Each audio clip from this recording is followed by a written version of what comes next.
All right, Shalom.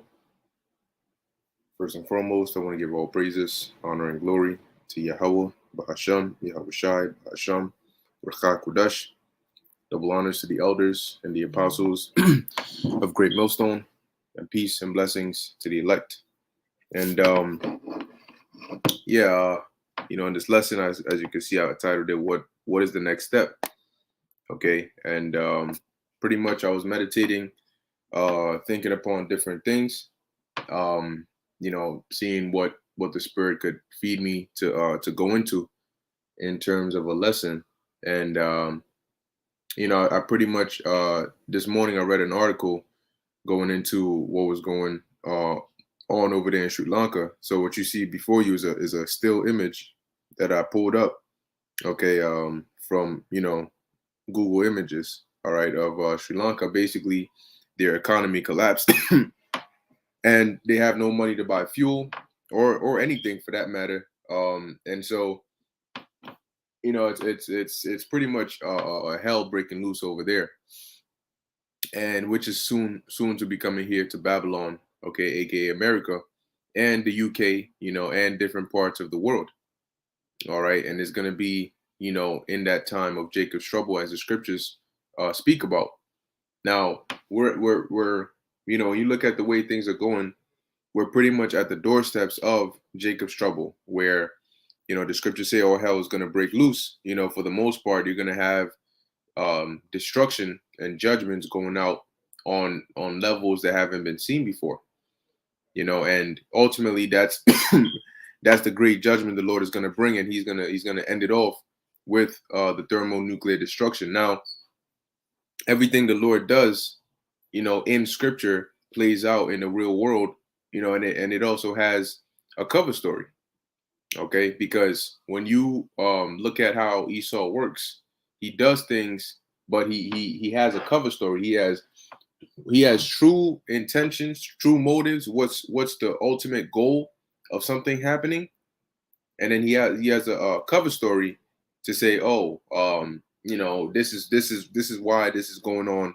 But really, the ulterior motive is what the event is set to accomplish. Now, the Most High, an example being Salakia,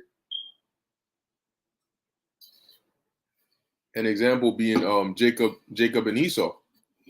Now, the Most High could have had it to where Jacob was born first, and everything was just regular. He got the birthright and the blessing and all of that stuff. But the Lord had the story play out in the sense that Jacob was the younger brother, and Esau sold the birthright, and Jacob also supplanted the blessing, from Esau, because the real goal behind that whole story was the Most High had already preordained and predestined Jacob to get the blessing and the birthright and all of that. But the way it played out in on earth, okay, in current terms, was that story, right? So now, when you look at the judgment that's to come, we know that Jacob's trouble, World War III, the economic collapse, the martial law, the FEMA camps, the famines, the diseases, all of these things are, they have a purpose behind them. And the Most High is using these things, these manifest troubles, all right, as a way to judge the world. Now, in this time, it's going to play out as geopolitical tensions, the Fed manipulating the markets and lying to people to where inflation is now spiraling out of control. Esau manufacturing certain pestilences and releasing it. This is how it's going to play out on the earth. This is how it's going to look, right? This is the quote unquote cover story, so to speak. But when you read the scriptures, you get the real deal, right? The Lord says, I'm going to bring judgment. There's going to be a time like never before. You're going to have the deaths left and right. You're going to have this going on.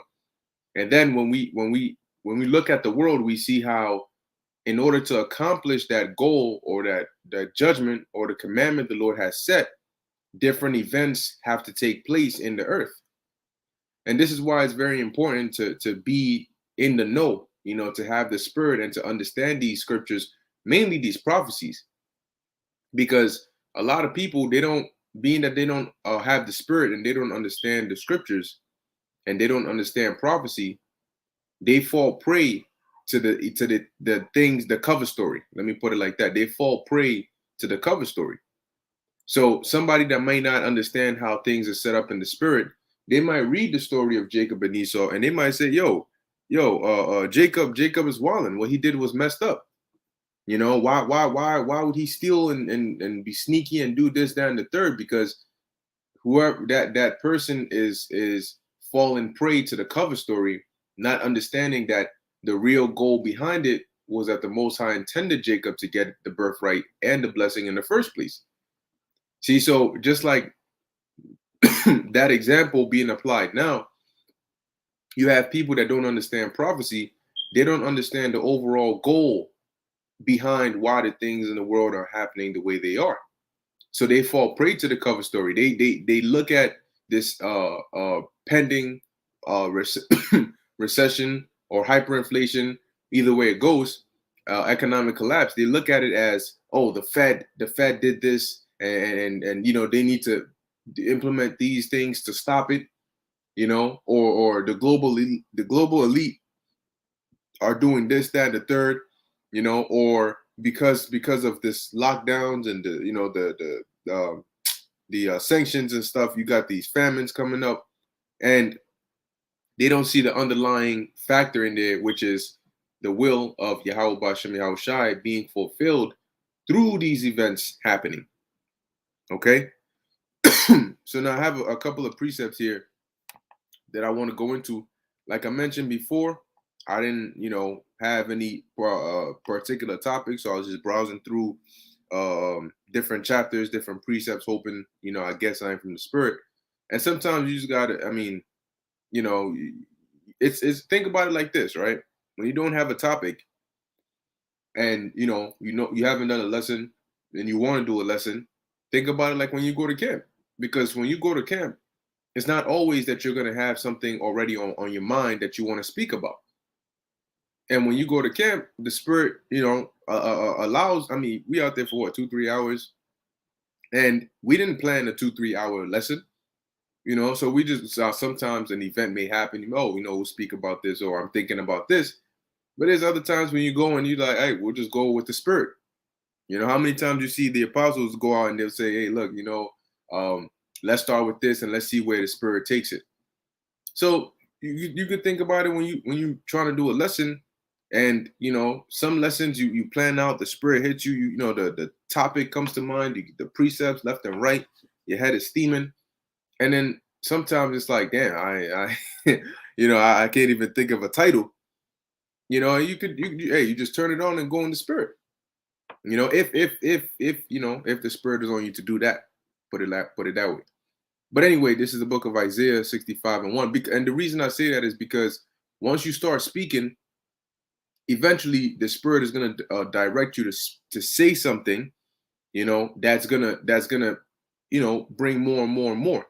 Right? Once you start speaking, think of it like starting a fire.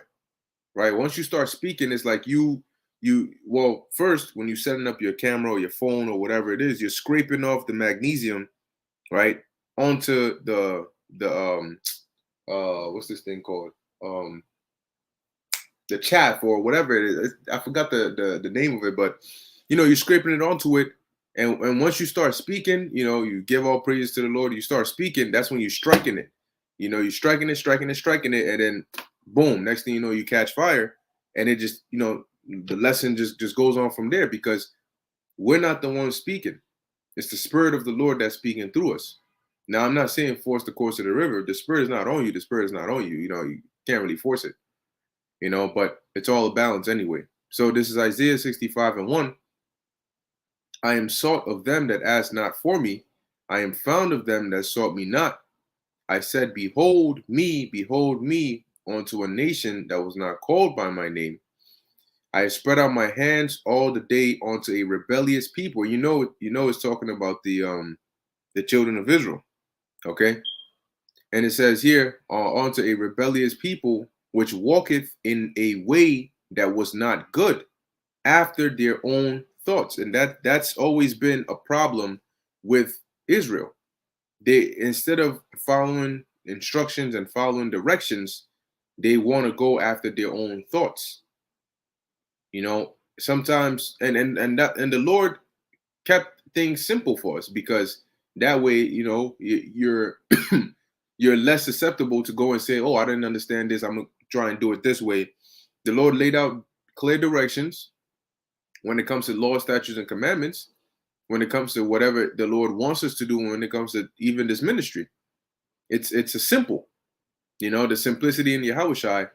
But you got a lot of Israelites that are rebellious, meaning that they want to go against the order of Yahweh Bashem Yahushai. Like whatever the Lord says to do, they, you know, and that's Jake. You know, they want to do something that they feel they want to do. They can't, and you know, you have some Israelites that may come in, you know, and or you know what the directions are and follow it for a while, but then eventually they deviate because they don't ultimately they want to do what they want to do. That's why Israel kept going off. When you read the book of Judges, what you know, Israel goes off. The Lord raises up a nation over us, and then you know, we cry unto the Lord. He brings a judge. The judge delivers us. We follow, or Israel follows, you know, for a little bit, and then they deviate off the path again. So Israel has a problem following directions and staying on the right path. And this goes back even up to the beginning of when the Lord used Moses, you know, and Aaron to bring the children of Israel out of Egypt. From day one, before they even got into the promised land, the Lord was already saying, "Look, let me destroy them, because this ain't. I'm not finna deal with this." Because you know that's why they're rebellious. Okay, they rebel. You know, they can't just follow what's been given.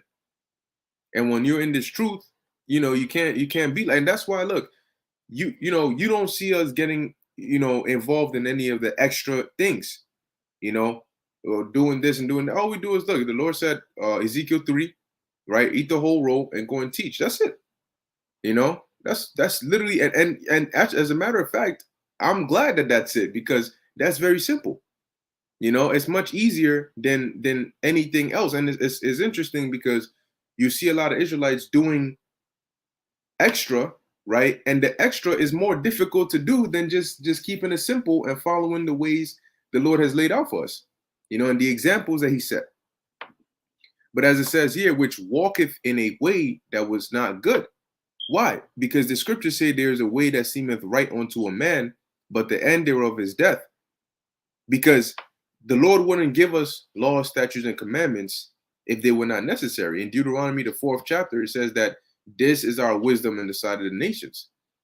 So if we don't adhere to the commandments of the Lord and we want to do what we want to do, how do we become living before the Lord?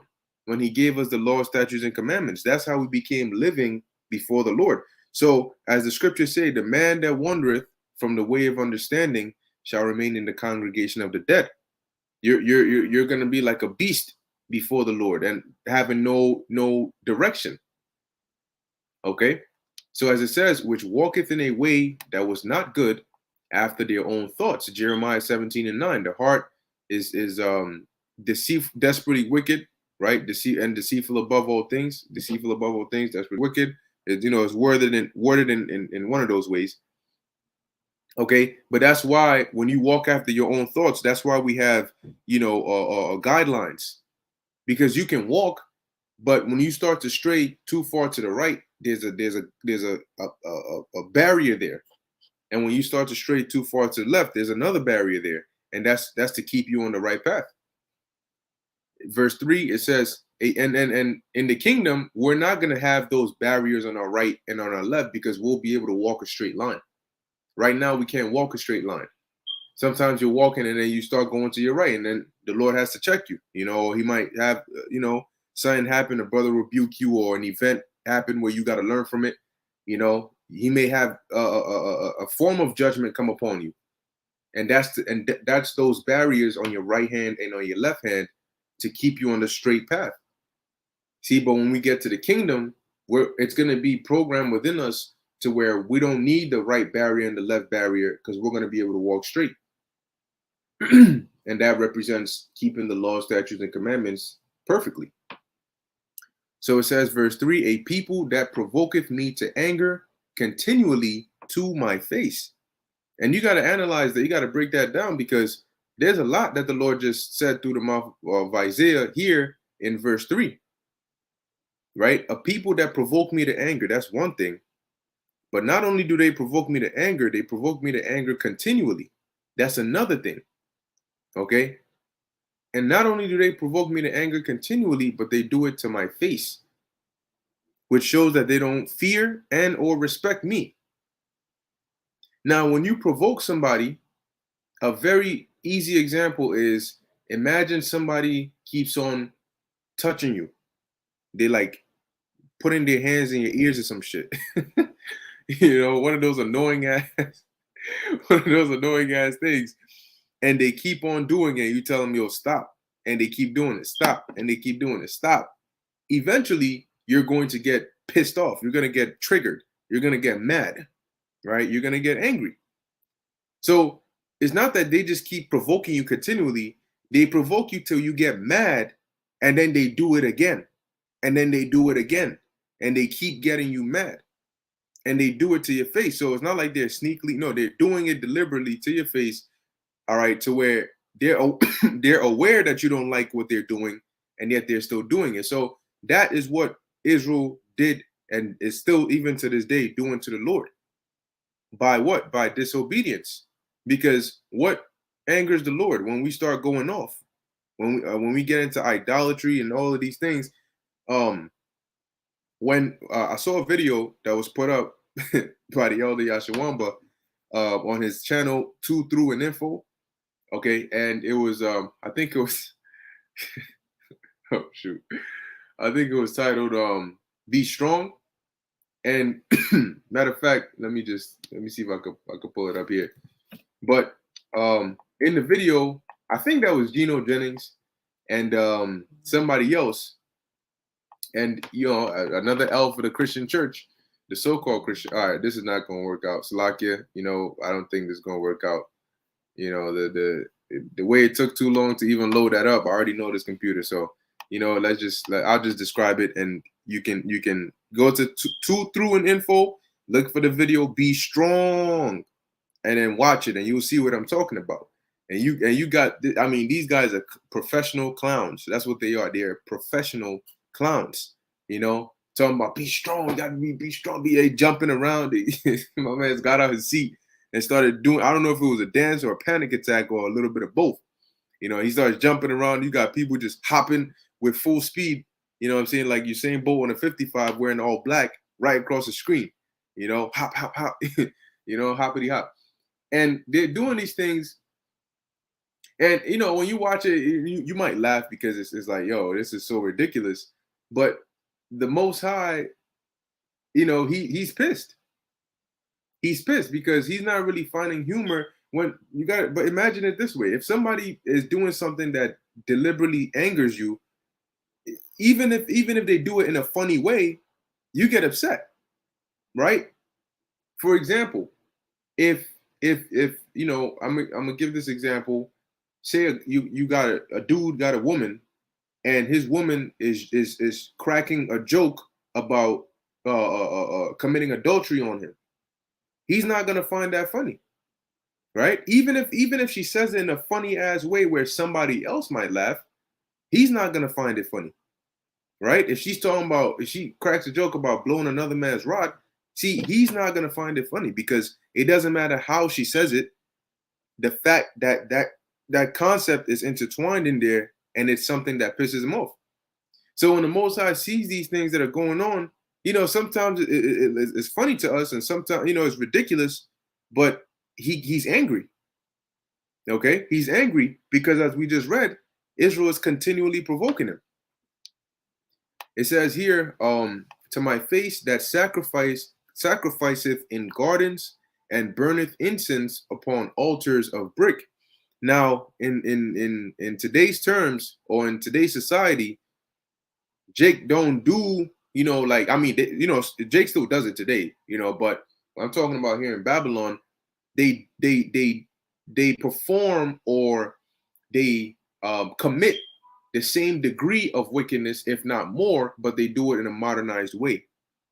Okay, they do it in a modernized way. Verse 4 says, which remain among the graves and lodge in the monuments, which eat swine's flesh, and broth of abominable things is in their vessels. Now, you got to think about it. Why? Why would you eat pork when you have a reason not to? Right? Why would you eat pork if you have if the Lord told you not to do it? Why would you do it? You know, people, oh, well, what you mean? You told me not to. I could do whatever I want. But then, okay, you could do whatever you want. But why would you want to do that? What's your incentive versus, the consequence? You got to think about it. Sometimes one thing I've noticed about Jake is they might not want to do something, but the second you tell them they cannot do it, they're gonna want to do it. That's something that I've noticed about a lot of Israelites, is that the second they feel like they're being told what to do or restricted, even if it's something they were going to do regardless, now it's going to be a problem. If somebody, look, and you could test this out, if somebody is going to go do the dishes, for example, and then you tell them, yo, go do the dishes, now it becomes a problem for them because you told them to go do it, because somebody is telling them to go do it, even though they were going to do it regardless, because somebody is now telling them to do it, and they feel like somebody's telling me what to do and I'm doing it, that becomes a problem for them. So now you go do it. Don't tell me to do dishes. Like, damn. I mean, weren't you going to go do it regardless? So Jake has a problem with what? Instructions. That's when you look at it, that's like the root of it. They have a problem with being obedient and following instructions. And that's why, they end up catching all these forms of judgment over and over and over again. There's a lot of situations that when you really analyze, could have been avoided had you just followed instructions. But you wanted to go the disobedient route, and it brought more hell upon you. So as it says here, which say, stand by thyself, come not near me, for I am holier than thou. And a lot of them are hypocrites, because outwardly they make themselves look that way, but inwardly they're complete hypocrites, and they you got certain people that will say, look, stay away from me, you this, you that, you this. But meanwhile, this individual saying that is more wicked in his mind than this person that he's cursing out. And the Lord absolutely hates that. Okay? The Lord absolutely hates that. Now, interesting, I was watching a video. I didn't finish it, but it was by the elder brother Amwan Gabar. And it was, I think it was his most recent video he did, but it was dealing with, the IUIC and them with their new movement of quote unquote blitzing the Christian church, and they're saying all these different things. And I'm watching the video and I'm listening. I'm like, but there's things that IUIC does that's off. So as the scriptures say, why don't you correct the things that are off, in what you teach or what you do, before trying to blitz a quote unquote Christian church because you deem that they're off? See? So it says here, these are a smoke in my nose, a fire that burneth all the day. Behold, it is written before me, I will not keep silence, but will recompense into their bosom. So just because the Lord hasn't done anything yet, there's something called long suffering. And when you're long suffering, it doesn't mean that you're going to let it go. It just means that you have a higher tolerance. You are able to wait longer. That's all it means. So you're not a hothead. Somebody does, but long suffering, somebody does something, he does it again, they do it again, and eventually gets to the point where it hits the boiling point and you snap. But here's the thing, right? There's always a trade-off. Somebody that snaps at everything is expected. And you, I mean, you can sort of gauge what their snap rate is going to look like, right? But somebody that's long suffering, when they finally snap, it's very extreme, because there's a lot of pent up and built up rage or anger and all, all these things that carry on. When you do something the first time, nothing happens. You do something the second time, whatever you did the first time gets tacked on to what you just did the second time. So by the time you get to the point where this person is pissed off enough to recompense upon you, there's a whole stack of everything you've done. And I'll give you another example. You get into an argument with your chick and you wonder why she's bringing up shit from 3 months ago, and then you doing this and you do, what are you talking about? Here it is. You get into an argument about food, and she's bringing up the phone bill. you say, hold on, why are you talking about the phone bill? We're talking about food right now. That's because she kept that from, I mean, whatever the situation was with the phone bill, that stayed. She didn't say anything or do anything at that point. But you notice that when she finally explodes, that part comes out as well, because it was tacked along, it was stacked up.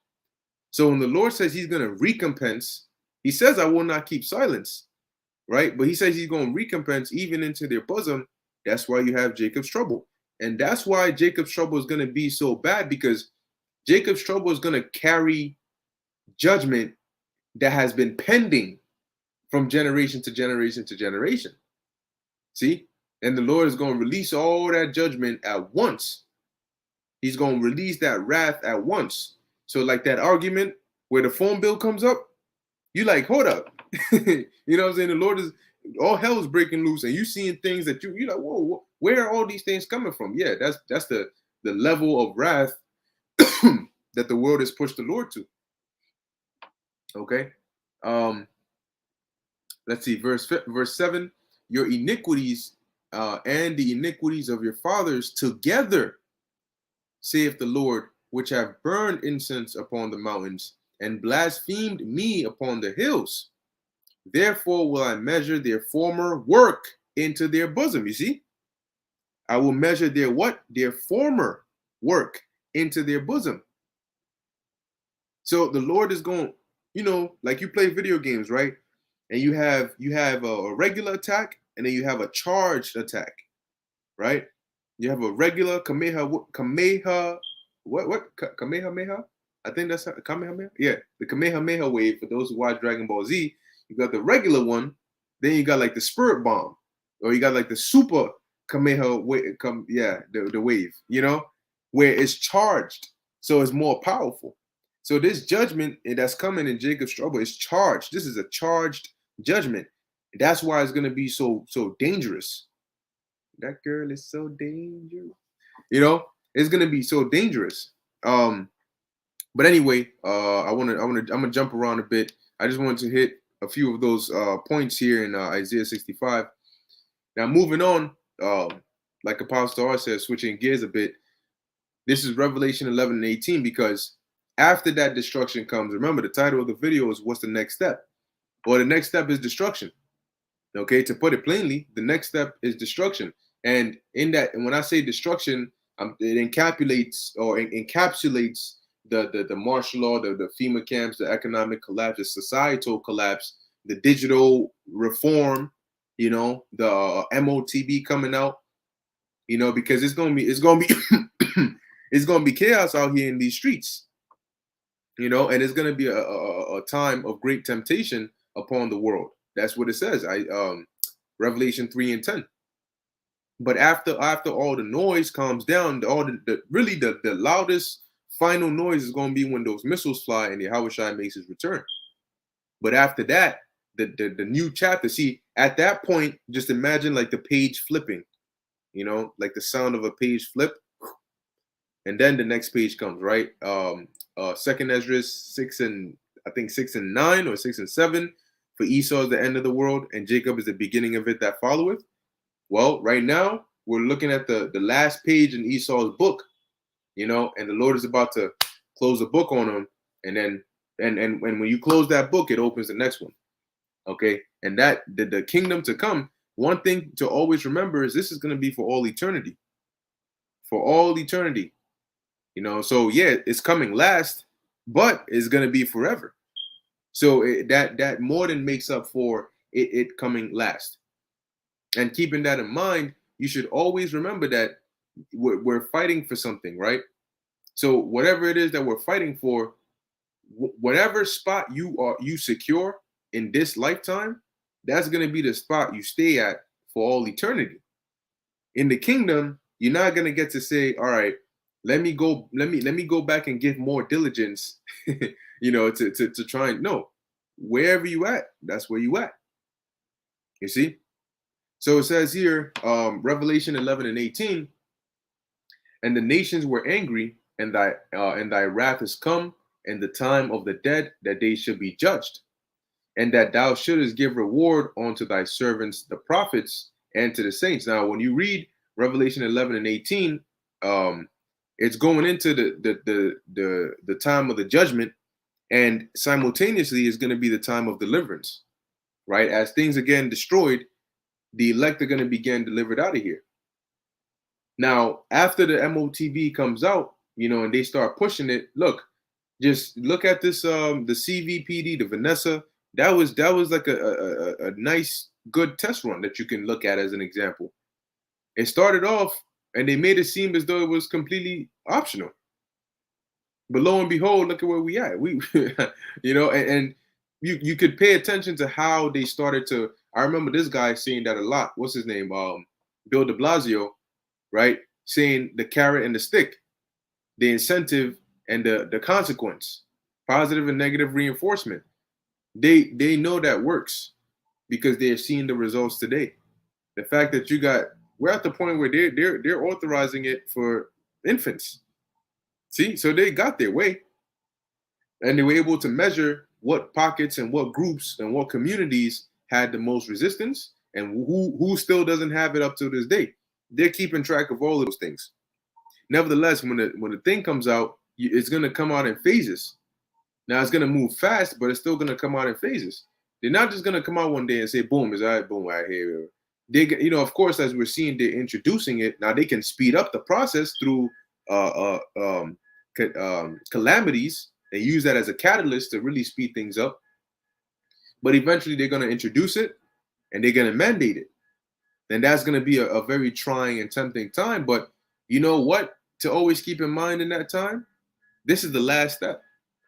This is the last thing I have to resist ever. Think about it. The MOTB is resisting the MOTB is the last challenge you have to face. Because when Yahweh Shai comes back, that's it. Now the test results come in. So the MOTB is the last question on the test. And once you answer it, like when you take the Regents or whatever test you take, they have the multiple choice, the short answer, and then the essay at the end. And I remember taking these tests where the essay is like, once you get to the essay, you're like, my damn, that's a whole essay I got to write. And you get mad, but then you start thinking, you know what? This is the last thing. Today's the last day, the so-called last day of classes. Once I'm done with this, summer vacation is up next. I know it's an essay. I hate essays, but it's literally the last question. Finish the essay. You can get up and walk out this room, and you don't even have to deal with school for a good couple of months. So then that starts to, give you that motivation. You know what? Just write the essay. So when the hour of temptation comes, just remember that this is the last resistance we're going to have to put up, and that's it for all eternity.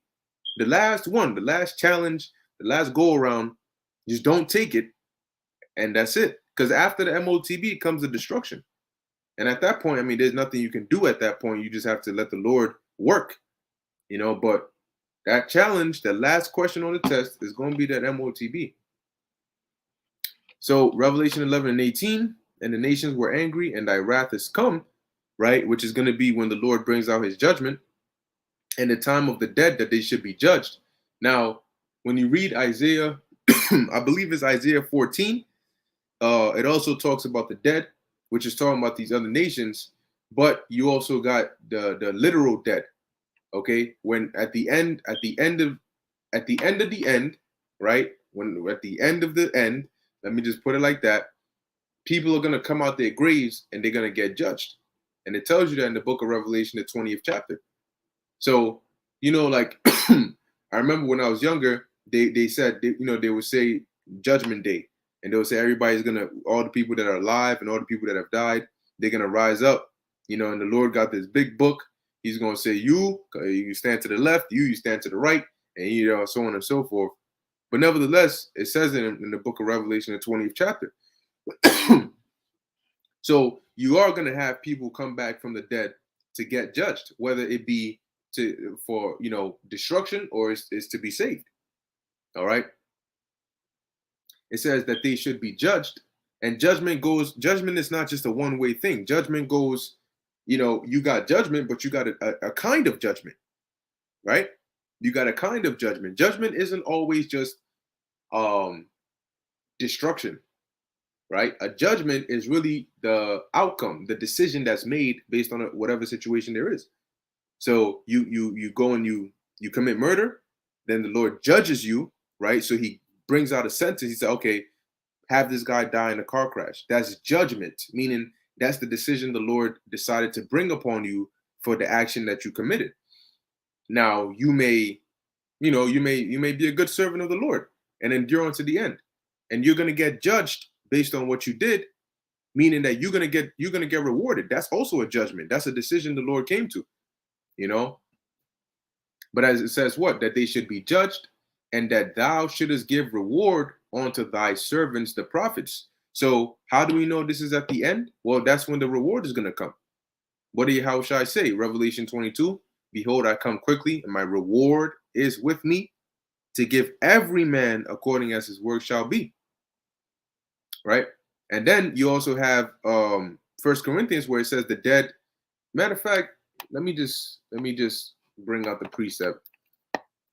I know there's also one in the book of John. Is this John 5? Is there even? I know there's definitely one in the book of John, and that one is very explicitly stated. And let me actually see if I can find it, because I know I have it saved somewhere in here. Just bear with me while I try to bring this here. Yep, John 5:28. Okay, and this is something that's not really spoken about a lot, but it's still, it's still in the scriptures.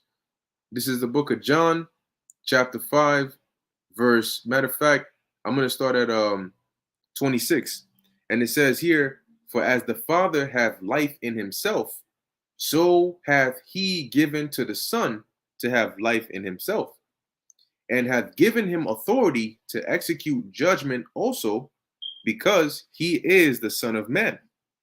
So can Yahushua judge? Yes, he can. As a matter of fact, you go before Yahushua to receive judgment when you go to the spirit world. Paul speaks about that in 2 Corinthians, I believe, the 10th chapter or the 5th chapter, one of those two. But it says here, verse 28, "Marvel not at this, for the hour is coming in the which all that are in the graves shall hear his voice, and shall come forth, they that have done good unto the resurrection of life, and they that have done evil unto the resurrection of damnation." Okay, read that. I'm gonna read that again. Verse 28, John 5:28. "Marvel not at this, for the hour is coming in the which all that are in the graves," if you're in the grave, that means you're dead. Now you may say, well, hold on. What about people that died like 20 years ago? 22, 23, all these years ago, they're dead now, but what's going to happen? Well, just like we're reading in this verse, and just like the Apostle Paul said, the dead in Yahushua shall rise first, your body is made of elements. So when you die, your body breaks down into the earth, right? It decomposes back into the earth. But the Most High can put together those same elements to form that same exact body again. Now it sounds like, oh, shoot, out of this world to us because our minds are limited, but there's nothing impossible for the Lord. So he can reconstruct that same body, for you. The Most High, look, when the angels come down in human forms, how do you think they have the bodies? You know, when the angel Raphael came down as a human form, he went by the name Azariah. He was in a human body, right? You know, so angels can come down and take human forms. A body, the Lord reassembling a body is not at the end of the world. It's not a difficult thing for the Lord. So it doesn't matter how long, where the Lord can easily reassemble your body, you know, with the different elements. But because remember, everything you see is made of what? Elements. And it tells you in the book of Wisdom of Solomon that the elements, the different things that we see, the different forms of matter that we see are just different composition of elements.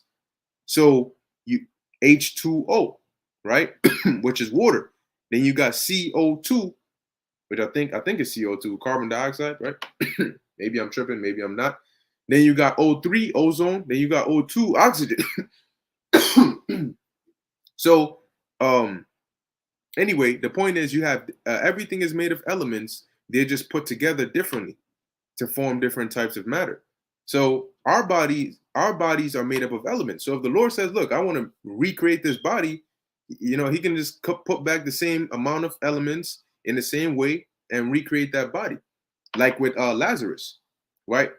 How did the Lord bring back Lazarus? He now is when you die, your spirit leaves your body, but your body goes to the earth, right? So how did Yahushua bring back Lazarus?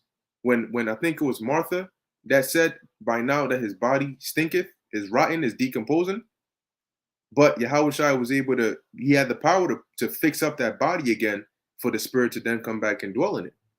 See, so just like in that time, the dead in Yahushua shall rise first. Well, guess what? The Lord is going to send, because their spirits are in the spirit world right now, but they're not going to stay there. You know, they're going to come back down at the last day. So people that are dead now are going to come back. And we're reading it right now. The Lord is going to put together their bodies and put the spirit back in it, and they're going to rise back up. Because it says that they're going to be the dead in Yahushua shall be how am I forgetting these precepts? But you know how it finishes, right? Shall be raised first, you know. So it says here, I'm gonna read it again. John 5:28.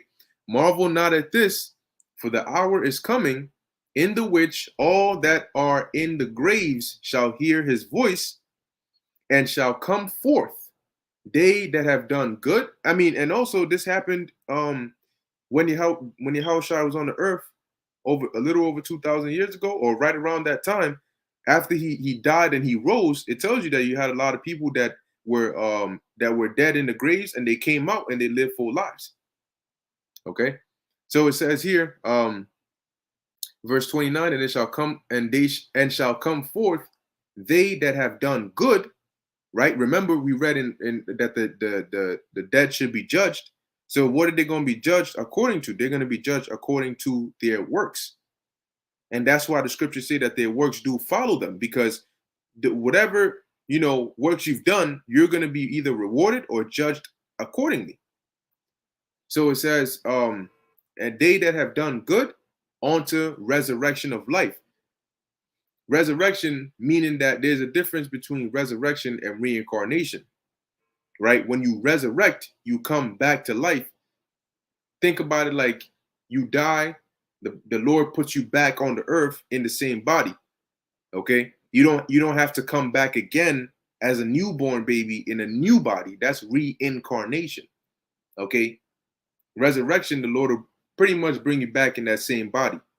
You know, He's going to raise you back from the dead instead of bringing you back on the earth in the form of a newborn baby.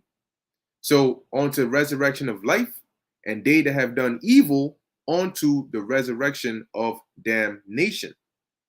Okay, and it makes sense because the scriptures say in Revelation 14, let's go there real quick. Revelation 14:9. The Lord said, or the scriptures say, let me read it. And the third angel followed them, saying with a loud voice, if any man worship the beast and his image, and receive his mark in his forehead or in his hand, the same. Now, this says any man, right? Not just any man living, but any man. The same shall drink of the wine of the wrath of God, which is poured out without mixture into the cup of his indignation, and he shall be tormented with fire and brimstone in the presence of the holy angels and in the presence of the Lamb. And that is that's the nuclear destruction. So what about those that took the MOTB but are dead? Because remember, people been that it's out in Sweden. People been getting C hipped. They began C hipped. When you put it together, you see what I'm talking about in Sweden. And yeah, I'm sure that people die in Sweden, so not everybody who took the C hip already is still alive.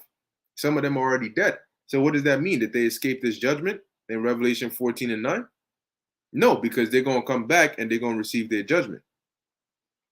So back in Revelation 11 and 18, it says that they should be judged, Slakia, and the nations were angry, and thy wrath is come, and the time of the dead, that they should be judged, and that thou shouldest give reward unto thy servants, the prophets, and we're we're waiting for that reward.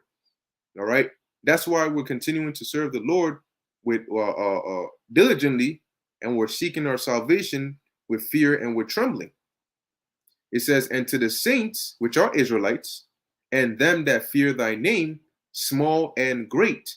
So the prophets and the rest of the elect, okay, because that's who the reward is going to go to first.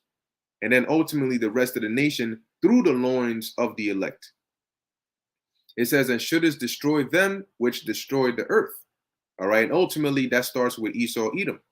That's why his kingdom is going to go down.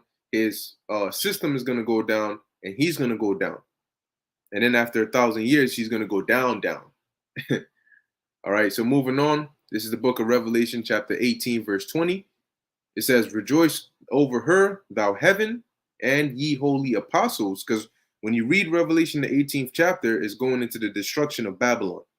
All right. And, it touches on a few other things here and there, but the overall concept is the destruction of Babylon, right? It's closing the show on Babylon.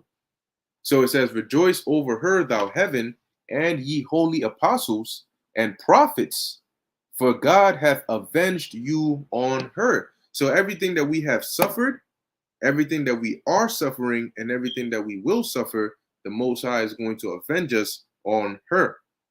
Okay. Verse 21, and a mighty angel, and ultimately that's why we rejoice. When people look at us like we're crazy because we're rejoicing that this place is going down, it shows you that they are allied with this place. When your enemy goes down, you rejoice, right? But if you don't see this place as your enemy, that's when you don't rejoice, and that's when you get mad at people who rejoice. Simple as that. It says here, and a mighty angel took up a stone like a great millstone, and cast it into the sea, saying, thus with violence shall that great city, oh, there you go again, shall that great city, their dead body shall lie in the street of the great city. Revelation 17 also talks about the great city. So you can start to see the link in there, the correlation, right? Revelation 11 and 8, the great city, is talking about Babylon. Revelation 17, the whore. And the last verse, it tells you that the whore is the great city. That's also Babylon. And here it's mentioned again.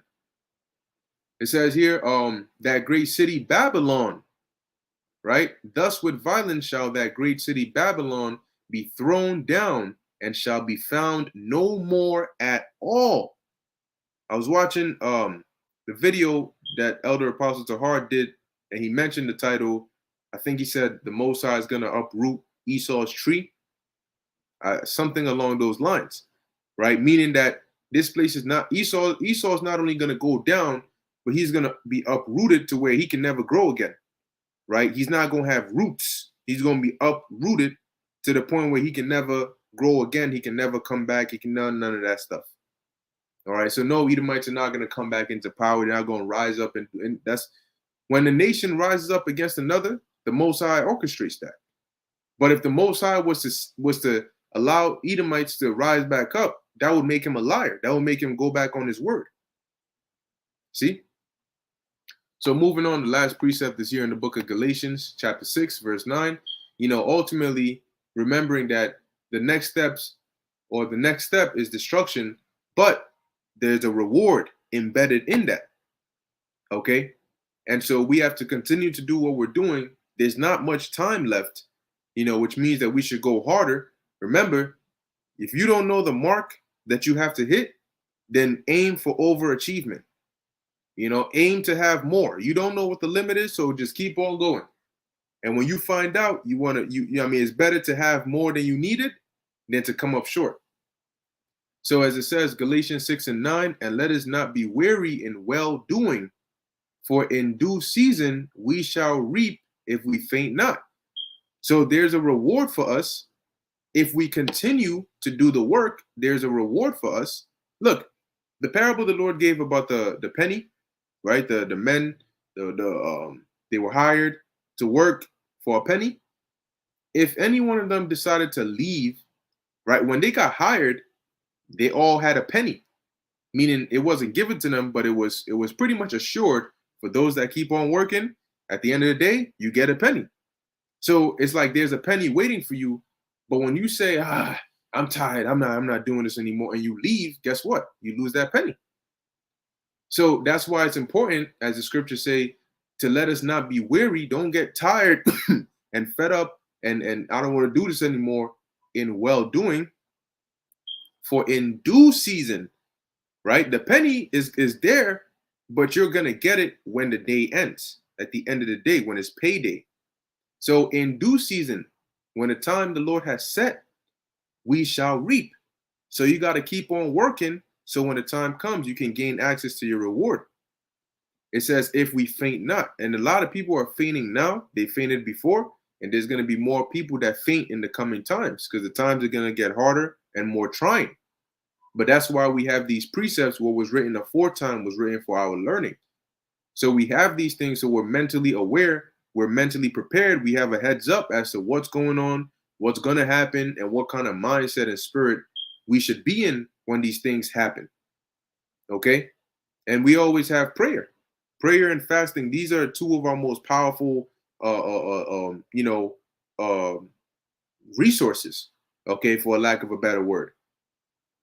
So I'm gonna read it one more time. Galatians 6 and 9. let us not be weary in well doing, for in due season, which is coming up very soon, we shall reap if we faint not. All right. So like I said, you don't know what the mark is. Now, I'm not talking about Esau's mark. All right. The Most High's bar for success. If you don't know what that is, then aim to overachieve.